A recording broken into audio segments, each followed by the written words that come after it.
Good evening, Frederick County. My name's Lenny Sweet, and I'm coming to you from the Independent Media Bunker. Tonight's episode, data centers. Specifically, the Virginia Tech Park project. I attended the events, and they weren't very informative. That workshop meeting was less informative and more like a hazing initiation. There wasn't much sound logic behind it. If we were really trying to discuss or inform the public, we'd use an online discussion board so everyone could participate. But the most ironic part is that Frederick County's Economic Development Board is actively recruiting industries like data centers. But those industries have to get through the Planning Commission first. It really screams a breakdown in government and advocates for a free market. But this got personal when Ryan Dixon did not recommend my bagel shop because I support the destruction of farmlands. So let's go over a few facts so everyone's on the same page.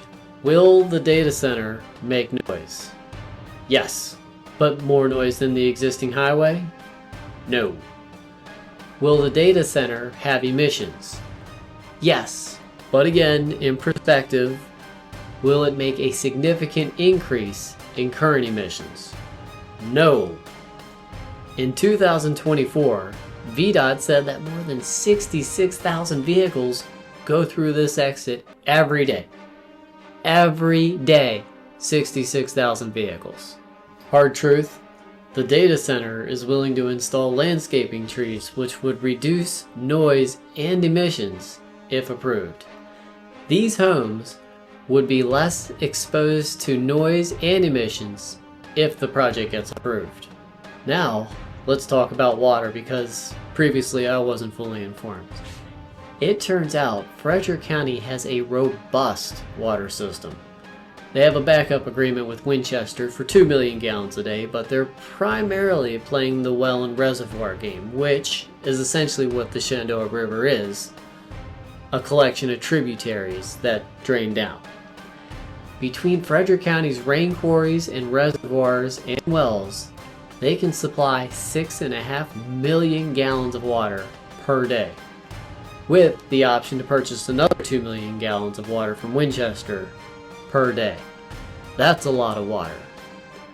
Winchester gets its water exclusively from the Shenandoah, not Frederick County. Could Frederick County install a tap on the Shenandoah? Probably, but again, they're playing the groundwater game, so they've allocated funds strategically. They've got a solid water plan. Now, that 6.5 million figure was from a 2021 report. At the time, they were exploring options to increase that number. The proposed data center is looking to be approved for 125,000 gallons per day, but projects a consumption of 25,000 gallons. With their closed loop system. Now, I know that sounds like a lot, but again, let's put it in perspective. Let's compare the full 125,000 gallons per day to other industrial water users in Frederick County like Kraft Heinz, Hood, Thermo Fisher, Carmuse, Trex, and others. Industries like dairy or food processing, biotechnology, manufacturing, and mining routinely consume significant amounts of water, often in the hundreds of thousands of gallons per day, some over 1 million gallons per day. Now, I don't know how much water each facility actually uses, and frankly, if we had a real local news investigative operation, maybe we'd all know, but someone should verify it. My point is much simpler. 125,000 gallons sounds like a lot until you compare it to the scale of industrial infrastructure that Frederick County already supports. The question isn't whether the project uses water. The question is whether Frederick Water has the capacity to support it. And based on this report on their website dated 2021, yes, they can easily support an industrial facility that only uses 125,000 gallons of water per day. Folks, I don't know where this stigma against data centers is coming from, but these phobias are unfounded. Now, let's talk about the benefits. The data center is going to generate significant tax revenue, possibly more than everyone else.